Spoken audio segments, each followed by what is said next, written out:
I'm Justin, and I'm here to show you how to safely remove the OtterBox screen protector from your phone. Here are a couple things you'll need. A plastic card like an old credit card or ID, a microfiber cloth, isopropyl alcohol, and potentially a hairdryer. If you have a plastic screen protector, such as an OtterBox polyarmor, it should peel off easily. Gently lift a corner of the protector using a plastic card and peel it back slowly to remove it. If you have an OtterBox branded glass screen protector, you should be able to remove it the same way, using the plastic card method. Some brands of glass screen protectors may need a hairdryer to loosen the adhesive. Hold it about 6 inches away and use it on the lowest setting for 15 seconds. The adhesive should then loosen enough to peel off using the plastic card method.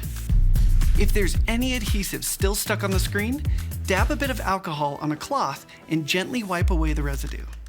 If your screen protector is cracked, follow these same steps, but place strips of clear sticky tape over the cracked parts to hold the screen together before applying heat.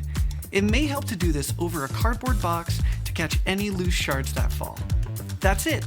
Now you're ready to add a brand new OtterBox screen protector to keep your screen safe.